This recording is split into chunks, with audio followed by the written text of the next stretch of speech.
ॐ नमो भगवते वासुदेवाय। जातस्य हि ध्रुवो मृत्योर्ध्रुवम् जन्म मृतस्य च तस्मादप्रिहार्यर्थे न त्वं शोचितुम् अर्हसि। जिसने जन्म लिया है उसकी मृत्यु निश्चित है और मृत्यु के पश्चात पुनर्जन्म भी निश्चित है। अतः अपने अपरिहार्य कर्तव्य पालन में तुम्हें शोक नहीं करना चाहिए। तात्पर्य, मनुष्य को अपने कर्मों के अनुसार जन्म ग्रहण करना होता है और एक कर्म अवधि समाप्त होने पर उसे मरना होता है, जिससे वह दूसरा जन्म ले सके। इस प्रकार मुक्ति प्राप्त किए बिना ही जन्म मृत्यु का यह चक्र चलता रहता है। जन्म मरण के इस चक्र से वृथा हत्या, वध तथा युद्ध का समर्थन नहीं होता, किंतु मानव समाज में शांति तथा व्यवस्था बनाए रखने के लिए हिंसा तथा युद्ध अपरिहार्य है। कुरुक्षेत्र का युद्ध भगवान की इच्छा होने के कारण अपरिहार्य था और सत्य के लिए युद्ध करना क्षत्रिय का धर्म है। अतः अपने कर्तव्य का पालन करते हुए वह स्वजनों की मृत्यु से भयभीत या शोकाकुल क्यों था? वह विधि को भंग नहीं करना चाहता था, क्योंकि ऐसा करने पर उसे उन पाप कर्मों के फल भोगने पड़ेंगे जिनसे वह अत्यंत भयभीत था। अपने कर्तव्य का पालन करते हुए वह स्वजनों की मृत्यु को रोक नहीं सकता था, और यदि वह अनुचित कर्तव्य पथ का चुनाव करे तो उसे नीचे गिरना होगा।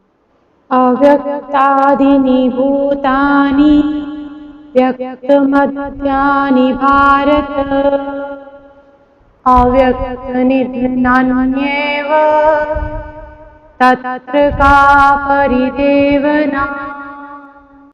सारे जीव प्रारंभ में अव्यक्त रहते हैं, अर्थात अप्रकट रहते हैं।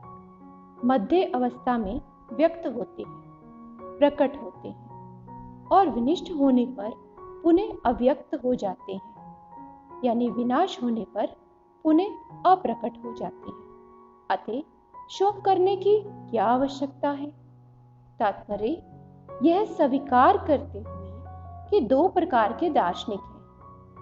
एक तो वे जो आत्मा के अस्तित्व को मानते हैं और दूसरे वे जो आत्मा के अस्तित्व को नहीं मानते। कहा जा सकता है कि किसी भी दशा में शोक करने का कोई कारण नहीं है। आत्मा के अस्तित्व को ना मानने वाले को वेदांतवादी नास्तिक कहते हैं। यदि हम तर्क के लिए इस नास्तिकवादी सिद्धांत को मान भी लें तो भी शोक करने का कोई कारण नहीं है।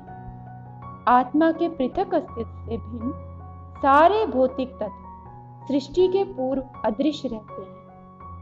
इस अदृश्य रहने की सूक्ष्म अवस्था से ही दृश्य अवस्था आती है।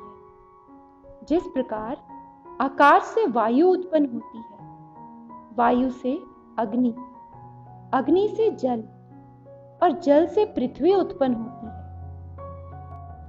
पृथ्वी से अनेक प्रकार के पदार्थ प्रकट होते हैं। यथा एक विशाल गगनचुंबी महल पृथ्वी से ही प्रकट है। जब इसे ध्वस्त कर दिया जाता है तो वह अदृश्य हो जाता है और अंततः परमाणु रूप में बना रहता है। शक्ति संरक्षण का नियम बना रहता है, किंतु कालक्रम से वस्तुएं प्रकट तथा अप्रकट होती रहती हैं। बस अंतर इतना ही। अतः प्रकट होने या अप्रकट होने पर शोक करने का कोई कारण नहीं है। यहाँ तक कि अप्रकट अवस्था में भी वस्तुएं समाप्त नहीं होती। प्रारंभिक तथा अंतिम दोनों अवस्थाओं में ही सारे तत्व अप्रकट रहते हैं, केवल मध्य में वे प्रकट होते हैं और इस तरह इसमें कोई वास्तविक अंतर नहीं पड़ता। यदि हम भगवत गीता के इस वैदिक निष्कर्ष को मानते हैं कि यह भौतिक शरीर कालक्रम में नाशवान है किंतु आत्मा शाश्वत है, तो हमें यह सदा स्मरण रखना होगा कि यह शरीर वस्त्र के समान है, अतः वस्त्र परिवर्तन होने पर शोक क्यों? शाश्वत आत्मा की तुलना में भौतिक शरीर का कोई यथार्थ अस्तित्व नहीं होता। यह स्वप्न के समान है। स्वप्न में हम आकाश में उड़ते या राजा की भांति रथ पर आरूढ़ हो सकते हैं, किंतु जागने पर देखते हैं कि ना तो हम आकाश में हैं न रथ पर।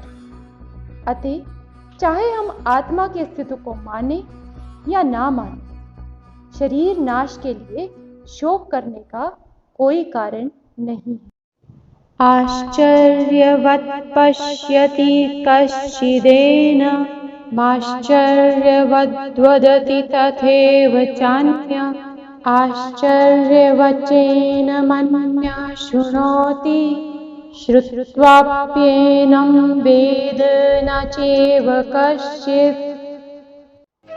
कोई आत्मा को आश्चर्य से देखता है, कोई इसे आश्चर्य की तरह बताता है तथा कोई इसे आश्चर्य की तरह सुनता है, किंतु कोई कोई इसके विषय में सुनकर भी कुछ नहीं समझ पाता। तात्पर्य, क्योंकि गीता उपनिषदों के सिद्धांत पर आधारित है, अतः कठोपनिषद में कहा गया है, विशाल पशु, विशाल वट वृक्ष तथा 1 इंच स्थान में लाखों करोड़ों की संख्या में उपस्थित सूक्ष्म कीटाणुओं के भीतर अणु आत्मा की उपस्थिति निश्चित रूप से आश्चर्यजनक है। अल्पज्ञ तथा दुराचारी व्यक्ति अणु आत्मा के स्फुलिंग के चमत्कारों को नहीं समझ पाता, भले ही उसे बड़े से बड़ा ज्ञानी जिसने विश्व के प्रथम प्राणी ब्रह्मा को भी शिक्षा दी हो क्यों ना समझाए। वस्तुओं के स्थूल भौतिक बोध के कारण इस युग के अधिकांश व्यक्ति इसकी कल्पना नहीं कर सकते कि इतना सूक्ष्म कण किस प्रकार इतना विराट तथा इतना लघु बन सकता है। अतः लोग आत्मा को उसकी संरचना या उसके विवरण के आधार पर ही आश्चर्य से देखते हैं। इंद्रिय तृप्ति की बातों में फंसकर लोग भौतिक शक्ति अर्थात माया से इस तरह मोहित होते हैं कि उनके पास आत्मज्ञान को समझने का अवसर ही नहीं रहता। यद्यपि यह तथ्य है कि आत्मज्ञान के बिना सारे कार्यों का दुष्परिणाम जीवन संघर्ष में पराजय के रूप में होता है। संभवतः उन्हें इसका कोई अनुमान नहीं होता कि मनुष्य को आत्मा के विषय में चिंतन करना चाहिए और दुखों का हल खोज निकालना चाहिए। ऐसे थोड़े से लोग जो आत्मा के विषय में सुनने के इच्छुक हैं, अच्छी संगति पाकर भाषण सुनते हैं, किंतु कभी कभी अज्ञानवश वे परमात्मा तथा अणु आत्मा को एक समझ बैठते हैं। ऐसा व्यक्ति खोज पाना कठिन है जो परमात्मा, अणु आत्मा, उनके पृथक पृथक कार्यों तथा संबंधों एवं अन्य विस्तारों को सही ढंग से समझ सके। इससे अधिक कठिन है ऐसा व्यक्ति खोज पाना जिसने आत्मा के ज्ञान से पूरा लाभ उठाया हो और जो सभी पक्षों से आत्मा की स्थिति का सही निर्धारण कर सके। किंतु यदि कोई किसी तरह से आत्मा के इस विषय को समझ लेता है तो उसका जीवन सफल हो जाता है।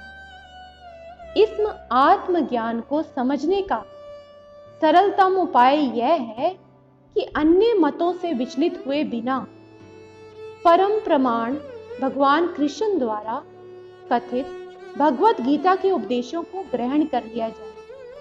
किंतु इसके लिए भी इस जन्म में या पिछले जन्मों में प्रचुर तपस्या की, तभी कृष्ण को श्री भगवान के रूप में स्वीकार किया जा सकता है। पर कृष्ण को इस रूप में जानना शुद्ध भक्तों की अहेतु की कृपा से ही होता है, अन्य किसी उपाय से नहीं। जय श्री कृष्ण।